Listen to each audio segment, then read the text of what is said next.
Paix sur vous tous, j'espère que vous allez tous bien par la grâce du Seigneur. Donc aujourd'hui on va parler des mosquées, églises vandalisées, incendiées, etc. D'accord. Donc le titre il aurait pu être beaucoup plus long, mais vous avez compris où je vais en venir, d'accord. Donc tous les actes de vandalisme. Donc déjà on va regarder certains versets, ensuite on va voir deux trois faits d'actualité euh, et certaines autres choses, d'accord. Donc il va falloir que vous vous posiez des questions pour ceux qui continuent à aller dans les mosquées et les églises, etc. etc.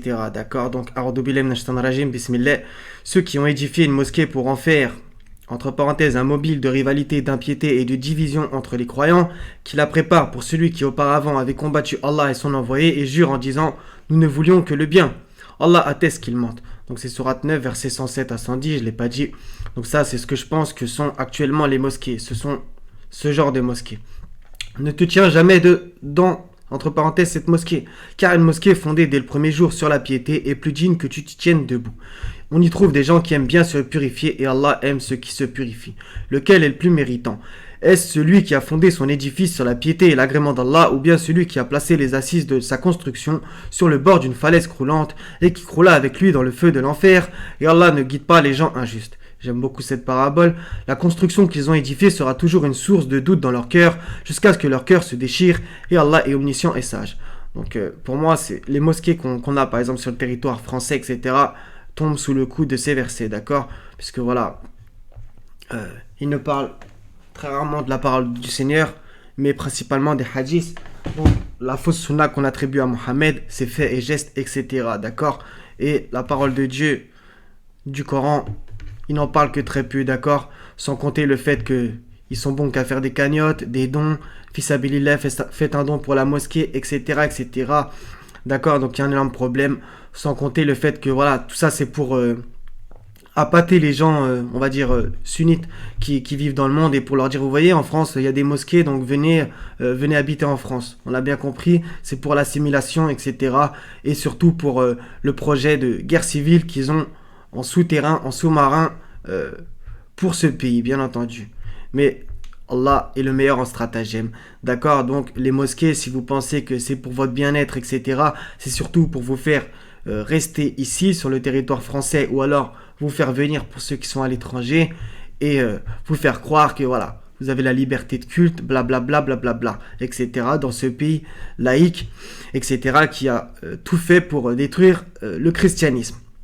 Donc tout ça, ce n'est pas un hasard. Posez-vous les bonnes questions. Si les mosquées que vous fréquentez sont, comme vous direz-vous, halal ou pas du tout. D'accord? Donc moi, je pense qu'elles tombent sous le coup de ces versets. On continue, bien entendu, il y a des bonnes mosquées dans des maisons. Donc là, il n'y a pas écrit mosquée, dans des maisons qu'Allah a permis que l'on élève et où son nom est invoqué. Le glorifie en elle matin et après-midi. Donc posez-vous vraiment la question si, comment dire, le nom d'Allah est vraiment beaucoup invoqué dans les prétendues mosquées qu'il y a sur le territoire français, posez-vous les questions. Donc j'ai fait énormément de vidéos là-dessus, mais bon, chacun son avis. Des hommes que ni le négoce ni le troc ne distraient de l'invocation d'Allah. On va s'arrêter là, parce que des hommes que ni le négoce ni le troc ne distraient de l'invocation d'Allah, j'ai envie de vous dire que ça colle pas. Ils vous font venir au tarawih, aux prières pendant le ramadan prétendu, où justement ils récoltent énormément de flouze. Donc que ni le négoce ni le troc ne distraient de l'invocation d'Allah, ça colle pas trop. On a par exemple Hassan Iqiyoussen qui dit en gros voilà, que quelqu'un qui vient, s'il vient dans sa prétendue mosquée et qui salit la moquette et qui donne pas une thune, voilà, il préfère qu'il vienne pas, en gros, d'accord? Donc le négoce est particulièrement dans la mosquée, les prétendus. Hein. C'est presque une espèce de banque où on soutire de l'argent aux fidèles sunnites, d'accord? Donc ça ne tient pas du tout la route. De l'accomplissement de la salat et de l'acquittement de la zakat. Donc là, il pourrait me dire, oui, mais si, bah, la salat, selon Bukhari principalement, et de l'acquittement de la zakat, ça, la zakat, c'est selon leur vision, par exemple, la zakat el-fitr, etc., de 7 euros, qui, même selon les hadiths, alors que ce n'est pas coranique, encore une fois, même selon les hadiths, elle doit être donnée aux pauvres, ce qui pour le coup est une bonne chose, même si ce n'est pas coranique, et plein de mosquées la récoltent pour eux-mêmes, donc c'est scandaleux, et qui redoutent un jour où les cœurs seront bouleversés ainsi que les regards, donc elles ne peuvent pas aussi tomber là-dessus, sous le coup de ces deux versets qui pour le coup sont bons. D'accord, 72-18, on va voir si c'est pareil. Les mosquées sont consacrées à Allah, n'invoquez donc personne avec Allah. Donc demandez-vous si, en citant sans cesse Bukhari, etc., Mohamed a dit fait, penser, manger, etc., selon ce que Bukhari raconte, est-ce que le 72-18 concerne les prétendus mosquées qui est en France? 22-40, ça va être un verset un peu plus général, même s'il y a une traduction un peu... il y a des traductions un peu différentes. Donc, traduction classique qu'on voit dans pratiquement tous les Corans, ceux qui ont été expulsés de leur demeure, donc revenir au verset 39, contre toute justice simplement parce qu'ils disaient Dieu est notre Seigneur. Si Dieu ne repoussait pas les gens les uns par les autres, les ermitages seraient démolis, ainsi que les églises, les synagogues et les mosquées où le nom de Dieu est beaucoup invoqué. Dieu soutient certes ceux qui soutiennent, Dieu est assurément fort et puissant. D'accord? Donc dans plusieurs traductions, 3 d'affilée, il y a bien église, synagogue et mosquée, mais dans The Monotheist Group, c'est différent. Et si Dieu n'avait pas défendu le peuple contre lui-même, alors de nombreux lieux de rassemblement, de marché, de prière, de contact et de temple où le nom de Dieu est fréquemment mentionné auraient été détruits. D'accord? Donc justement, ça va bien avec le sujet, puisque justement, c'est ce que certaines personnes tentent de faire en incendiant les mosquées et les églises, etc. Même si je ne suis pas d'accord avec leur doctrine, etc., c'est pas une raison pour les incendier.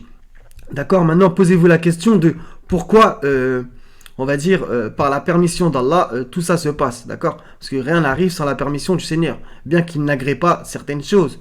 Mais quoi qu'il arrive, on a vu que c'est déjà arrivé plein de fois. Exemple Notre-Dame, etc. L'attentat à Christchurch, etc. On va voir déjà si c'est pas des false flags, etc. C'est encore une autre question.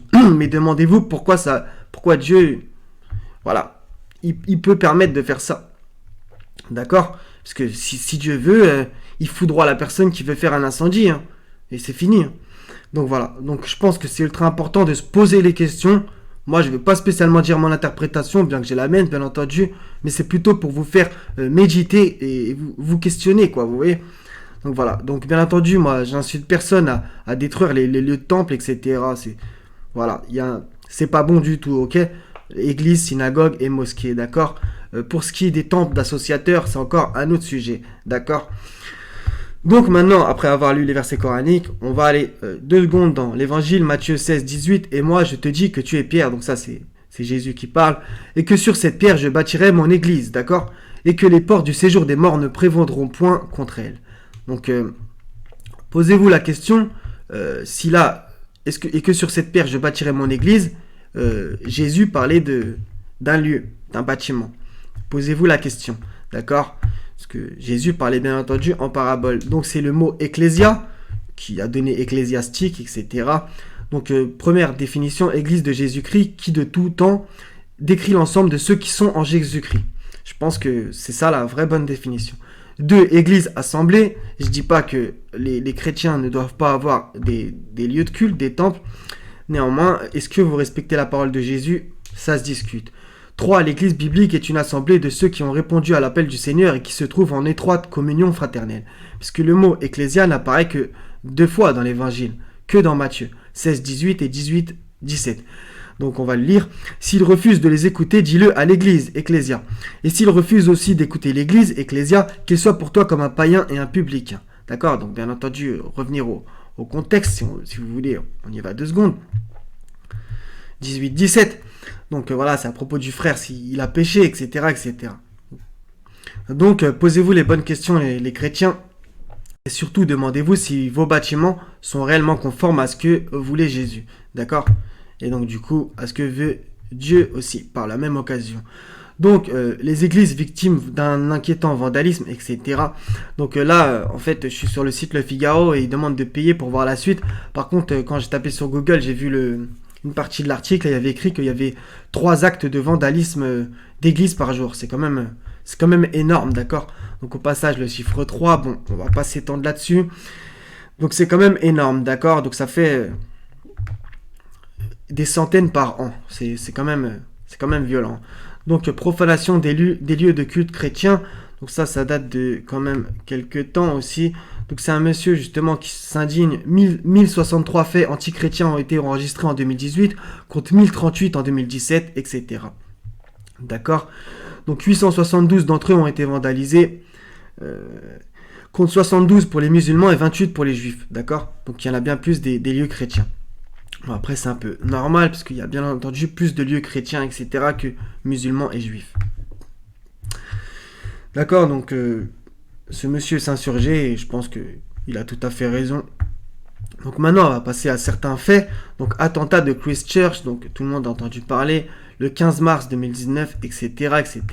51 morts et 49 blessés à Christchurch en Nouvelle-Zélande. Donc déjà, rien que le nom de la ville, ça devrait faire poser des questions aux gens. Christchurch, donc église du Christ. D'accord, donc il y a quand même un lien intéressant. Au passage, pour ceux qui ne le savaient pas, ce qui paraît logique, Christchurch, cette ville donc néo-zélandaise, est jumelée avec Wuhan. D'accord, donc faites les liens si vous trouvez qu'il y en a. Donc voilà, il y a eu plein de... Ça a fait le buzz, etc. L'année dernière, donc ça fait quand même déjà 1 an et demi, le temps il passe vite. Donc voilà, donc notez bien, c'était le 15 mars. Donc le 15, on va voir aussi qu'il y a un lien avec le 15, avec Notre-Dame. Certains ne verront pas des liens, mais c'est pas grave. Je vous dis juste les choses quand même. Donc ok, Christchurch. On continue, donc incendie de la cathédrale de Nantes. Donc ça c'était le 18 juillet dans la cathédrale de Nantes, donc 2020, donc il n'y a pas longtemps. Donc voilà, donc très très spécial ce qui s'est passé. Bon, ils ont retrouvé un mec, etc. Mais posez-vous la question, il y a encore eu 3 départs de feu. Ne dites pas 3, comme d'habitude. On va rien dire. Donc incendie de Notre-Dame de Paris, 15 avril, ok. Donc on a bien aussi le 15 et le 15. Voyez-y un lien si vous voulez, d'accord. Pendant près de 15 heures, d'accord. Encore une fois. Donc ce jour-là, c'était comme par hasard le jour où Macron il devait faire un discours. Il y a ça, plus rien. Donc on va dire que le hasard fait bien les choses selon vu qui croit au hasard. Donc vraiment c'est très bizarre. Donc voilà, donc notez en général bien les heures, les lieux, etc. C'est très important pour comprendre certaines choses, bien entendu. D'accord. Donc eux ils ont dit que c'était à cause à cause d'une cigarette. Donc on nous prend vraiment pour des covidios. Donc vraiment c'est scandaleux. Donc bon.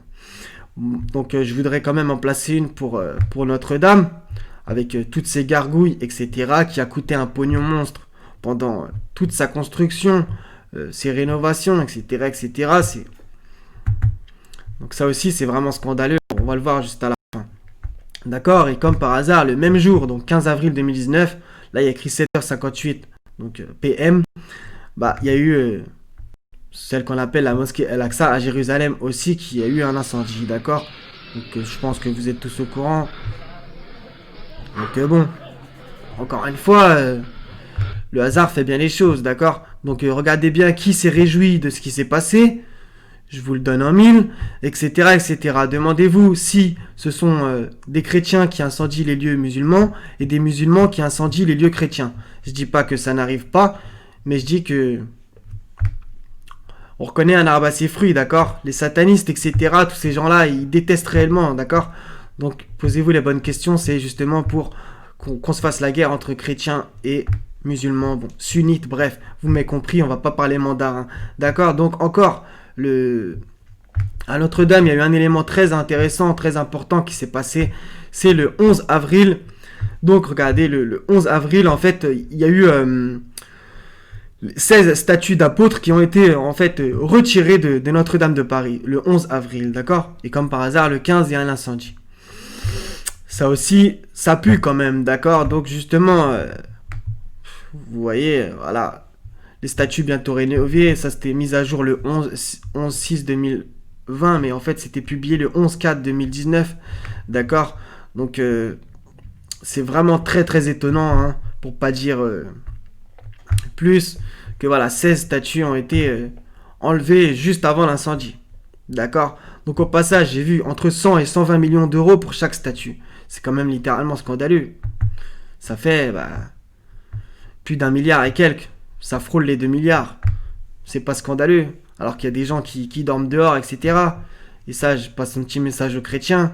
Il y a bien quand même écrit dans le Nouveau Testament foi, espérance et charité. D'accord. Il n'y a pas écrit foi, espérance et on fait du fric sur le dos de Dieu ou de Jésus. C'est littéralement scandaleux. Et justement, les musulmans, vous inquiétez pas, ils ne sont pas en reste. C'est ce qu'ils font avec leur prétendue mosquée. Donc là, c'est pour vous montrer la gargouille. Donc qu'est-ce que ça fout sur des édifices dits religieux, des lieux de culte. Posez-vous les questions encore une fois, d'accord? Donc gargouille, interprétation, blabla, soi-disant ça serait fait pour faire fuir les démons, etc. Moi je dirais que franchement ça les attire plutôt qu'autre chose.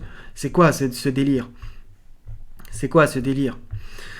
Donc voilà, donc posez-vous la question de qui a construit toutes ces cathédrales, etc., qui ont coûté des fois des milliards ou des dizaines et des dizaines de millions, etc., comme les prétendues mosquées, comme on va le voir à la fin, ce qui est littéralement scandaleux. Donc Grande Mosquée de Paris, j'ai déjà fait la vidéo, mais c'est pas grave. Donc Grande Mosquée de Paris est une mosquée française, soi-disant, construite dans le style hispano-mauresque avec un minaret de combien? 33 mètres, d'accord? 33, pour ceux qui connaissent un petit peu, ils savent très bien qu'est-ce que ça veut réellement dire, d'accord? Donc inauguré le 16 juillet 1926 en présence du président Gaston Doumergue, d'accord? Donc on y va sur sa page. Gaston Doumergue, franc-maçon depuis 1901, initié au sein de la loge L'Écho du Grand Orient à l'Orient de Nîmes, Grand Orient de France, d'accord? Donc c'est un franc-mac qui inaugure les prétendues mosquées, d'accord? Donc posez-vous la question de qui a construit les églises et les mosquées, etc. D'où viennent les fonds, tout ça, c'est des questions primordiales à comprendre, d'accord? En général, c'est les ennemis de Dieu qui ont fait ces choses-là, d'accord? Et au pire, si c'est simplement les croyants, l'argent qui a été fait, qui a été récolté, est issu de l'usure et de l'intérêt, d'accord? Donc, il y a un énorme problème. Vous ne pouvez servir Dieu et l'argent, la monnaie, mammon, d'accord? Donc quoi qu'il arrive, il y a quand même un grand problème. Donc minaret, si vous regardez bien, voilà, donc le minaret de la mosquée de Paris, 33 mètres. Aussi la mosquée Nour el-Salam de Saint-Denis de la Réunion, construite en 1905 et qui possède également un minaret de 32 mètres. D'accord? C'est quand même étonnant le rapprochement entre le nombre de mètres. La grande mosquée de Lyon, par exemple, le recteur de la mosquée voulait construire un minaret de 35 mètres. Donc il y a quand même un truc étrange avec la trentaine. Comme par hasard, il y a le chiffre 3. Bon, on va dire que c'est un hasard. D'accord, donc on continue. J'en ai vu encore un autre. En Suède, 2008, la Suède compte 5 minarets sur son territoire. Le plus haut des 5 fait 32 mètres de hauteur. D'accord? Aussi 32. Donc 32, 33, 30, 35. Ça sent quand même mauvais. Donc demandez-vous qu'est-ce qui est réellement un minaret? Moi j'ai ma réponse, ça ressemble quand même à une obélisque. D'accord, donc ça c'est Marmara, donc je dirais que c'est en Turquie. Je vous avoue, je sais pas lire le turc, qu'on se comprenne. Donc regardez un peu la structure de cette mosquée, etc. Déjà la structure est étrange. On a là-haut le croissant de lune, etc. Posez-vous la question. Et surtout sur la porte d'entrée, enfin j'ai l'impression que c'est l'entrée quoi qu'il arrive, c'est un endroit. Vous voyez bien un triangle, d'accord? Donc ça c'est un frère qui me l'a envoyé. Bravo de sa part. Donc là on voit bien un triangle. Et au passage, un rond à l'intérieur. Posez-vous aussi la question, qu'est-ce que c'est? Donc, il y a de la symbolique de partout, même sur les prétendus lieux de culte. Donc, Sin est la divinité personnifiant la lune dans la Mésopotamie antique, d'accord? Donc, Sin, d'accord? Donc, posez-vous la question de pourquoi, soi-disant, l'emblème de l'islam, moi je dirais plutôt du sunnisme ou du chiisme, bref, toutes ces branches, etc., c'est... symbolisé par un croissant de lune. Quel rapport? Où est-ce que Dieu a demandé qu'on fasse du symbolisme? Donc posez-vous les bonnes questions, etc., etc. Vous allez voir que c'est antérieur au Coran. Je ne vais pas dire anté-islamique parce que l'islam a toujours existé. C'est antérieur au Coran. Il y a bien entendu des peuplades qui adoraient la lune. D'accord?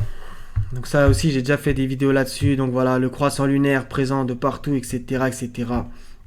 Ça, c'est un énorme problème. On va terminer avec le coût de la prétendue mosquée d'Alger. Un projet de 7 ans qui aura coûté quelques 2 milliards de dollars, 1,8 milliard d'euros. Et ça, ce n'est que les chiffres officiels. Donc je pense que officieusement, ça peut monter beaucoup plus. Il y avait quelqu'un qui me l'avait dit d'ailleurs. Que c'était monté beaucoup, beaucoup plus. D'accord? C'est pas scandaleux de faire des constructions à des milliards d'euros. C'est littéralement une honte. Alors qu'il y a des gens qui dorment dehors, qui sont dans la pauvreté, la misère, etc. C'est vraiment scandaleux. Moi, franchement, ça me fait gerber. Est-ce que Dieu vous a demandé de faire ça?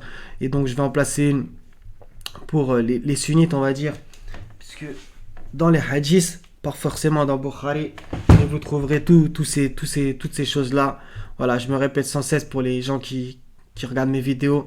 Mais la mosquée, soi-disant, du prophète, comme on lui attribue dans les hadiths, voilà, elle était vétuste. Ok, le toit...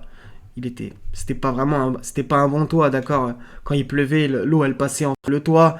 Il y avait que du sable par terre, donc il se prosternait le prophète selon les hadiths. Il avait de la boue sur le front, etc.